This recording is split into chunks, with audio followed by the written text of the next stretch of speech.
Hey guys, James here, TCG University, coming back at you with another deck profile. This time, for our campus championship, I played Tim Keefe. And we were given ultra rares to use, and I chose Gimbu. Nice and simple, very, very degenerate. So let's get into it. Okay guys, like I said, I played Tim Keefe 2 for the campus championship with Gimbu as my ultra rare. If you've been watching some of the other profiles, you understand that we chose an ultra rare to play for a deck. Actually, we just chose our favorite ultra rare from Yu Hakusho, and then we're told, okay, build a deck out of that. You're not allowed any other ultra rares. So I chose Gimbu. I think Gimbu is really cool, neat, fun. It's a 5/1, does some cool stuff. And then I chose to play with Tim Keefe because he gets to do cool things with it. And it's, in my opinion, it's pretty degenerate. I think there's a lot of things that could be better about this deck. But like as a base start, this was very extremely good. You'll watch it. If you watch the VODs for the tournaments, Michael wasn't too happy after we played our match where I turn 1'd him through a break or two. Like the deck's super strong and does things for no reason, strictly because of Tim Keefe. But Gimbu itself is very strong, and the cards and the way I'm playing it is also very, very good. So let's get into the rest. Let's get into the actual deck. Tim Keefe is a 7 hand size 20 vitality character with Chaos, Earth, and Void. He has 2 abilities. Are after you make a check to play a card with a higher printed difficulty than the last card in your card pool, it gets +2. Basically meaning, if you have this 2 in front of your card pool, and then you play your Hunt for Spiders, so overtopping the Hunt for Spiders, and you check a 3, or actually I guess since we're playing Gimbu, you check this one. Since over the top doesn't count, this just makes it a 3. But since this has a higher difficulty than this card, because you check that one, you can respond Tim Keefe to make this a 3, and then you just pass on for Spiders for no reason. It's very, very strong, very, very good. Like I said, I felt like this deck was a little degenerate at times. Obviously, if you check it out, I didn't win. I had a bad game 1 and a bad game 3 versus the Yoshimitsu. But he was also doing, in my opinion, pretty degenerate things that shouldn't happen but just because of the way the cards are in the format right now, it allows him to also try to turn 1 people. Let's get into it. Like I said, the other abilities for this, like we're getting into it the second time. The second ability for this card is twice per turn, seal one of your opponent's foundations. So you just seal problem cards, which is just very, very good. Most pieces of the deck are flash, but when you do get a chance to seal things, you get to seal important things, things that matter to you, killing them. So like, it's very, very strong. So let's get into it. We're going to go into Gimbu, the ultra rare I chose for the deck. It's a 5/1 with no block. It's Boulder Barrage Gimbu. It's a 4 mid for 8. It has flash and slam, so it's a flash attack, but it's a very strong one. R, after you play this attack, add the top card of your discard pile to your card pool face down as a multiple copy of this attack. The multiple copy gains flash until the end of the turn. Discard the multiple copy after it resolves.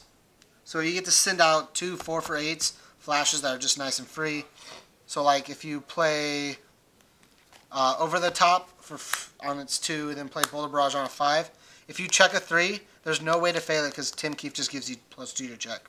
So like as long as you don't check a 1 or a 2, you're fine.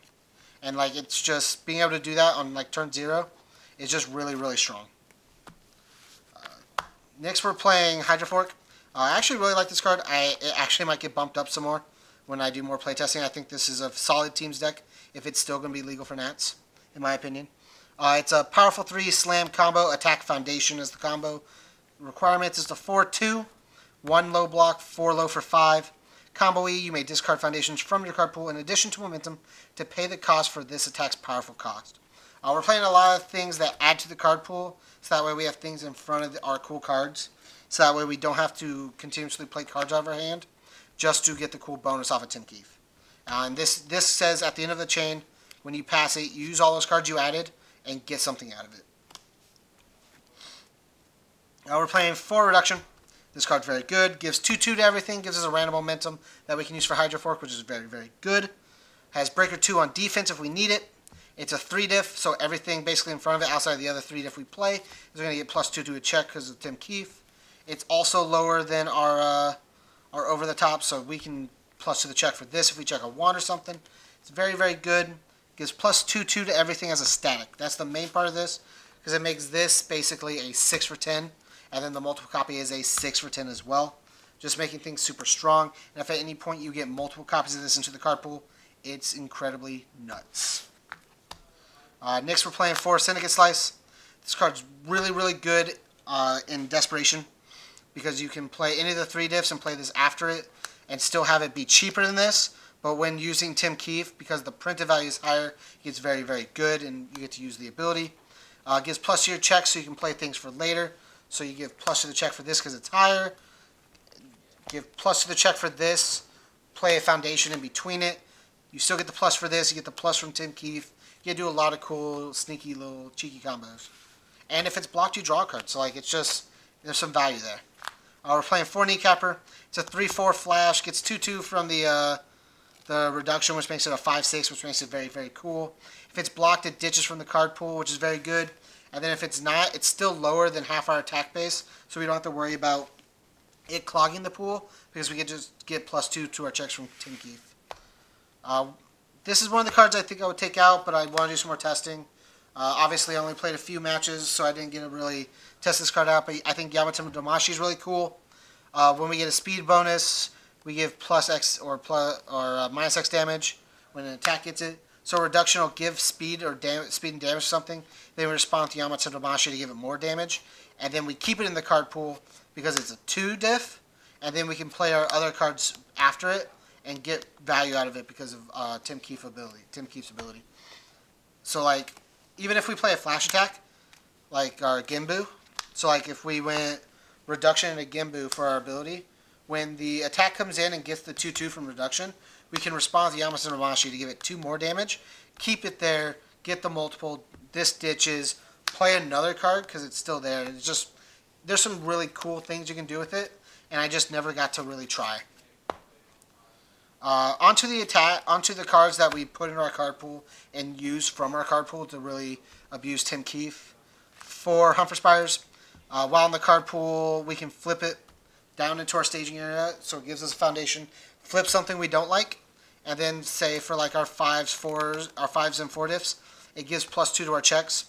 So like this is on a 6, check a 3, 4 5 of Tim Keefe, commit something for 6. Bring this down, replace the foundation you committed, and you still got value out of it. It's really, really good. We're playing 4 over the top like I've shown you a couple times. This card ignores progressive difficulty while in the card pool, and then you can add this card to your card pool to look at the top card of your deck, which if you watch the VOD, you'll watch me deal like 26 damage to a Yoshimitsu, just because this card says E-add, so I can add it to my card pool at the end of a chain and then power fork it away. So like that's very strong. Same thing with like all of these that I'm going to show you.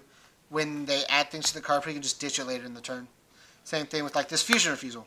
You can add to the card. It doesn't count as progressive when added by not playing it as a form. So anytime where you don't play it from your hand and it's added to the card pool, it doesn't count as progressive, and you give plus 2 damage as part of its ability. Playable while committed. It's just really, really strong. Use it for Power Fork for plus 2 more damage or plus 3 more damage. Just really, really good. Fusion. Keep in mind that over the top doesn't count. This doesn't count when doing that, but it's also a spam. Clear Cutters, the next card, it's a spam. Doesn't have a block and it's a 4 check, but its ability is really good. While it's in the card pool, your checks to play attacks get plus 1, which is really good for like just doing things. It's like it ignores itself, which is very good when playing our attacks. And then all block modifiers get all checks to play blocks get -1 as well. And then it also has the ability to form add it to your card pool. So it's another card that adds to our card pool that we can just ditch with Tim Keefe. That we give the check to Tim Keefe, and we get to ditch with Power Fork. Like it's just very, very good as well. And then the last card that kind of does this entire gimmick is Sense of Adventure. Sense of Adventure is a commit, discard the top 3 cards of your deck. You may add one card, discard this way to your card pool. It's optional, it's may. But the cool thing is, like, you hit a reduction, you can add reduction for 2/2. You hit a foundation, you have Power Fork, you can ditch it to do a cool thing. It's just really, really strong. Onto cards I wanted. Onto True Identity. We don't use the bottom enhance, and we kind of only use the top enhance to give +1 to our checks. Being able to play a lot of cards in turn is really, really cool. I think this card was a little underwhelming after playing it, but I want to do some more testing, see how it works. But basically, it gave us more pluses to our checks. So Tim Keefe kind of was like a +3 as well. So like it, just really, really good. And then this card never got played, but I think it's really cool. Artful Imposter. It doesn't see play in general, so and I don't think it'll see any more play besides the fact that I played it here. It's E-commit. You may rearrange the cards in your card pool in any order. Your attack gets EX2. I was playing it so that way if I had this on board, had this real weird card hand for our card pool, and wasn't really sure how I was going to get it done, I could rearrange the card pool to get advantage out of it. That was really what it was there for. I never ran into that problem, so I don't know if this card's going to stay or get cut. Next, we're playing for Zur.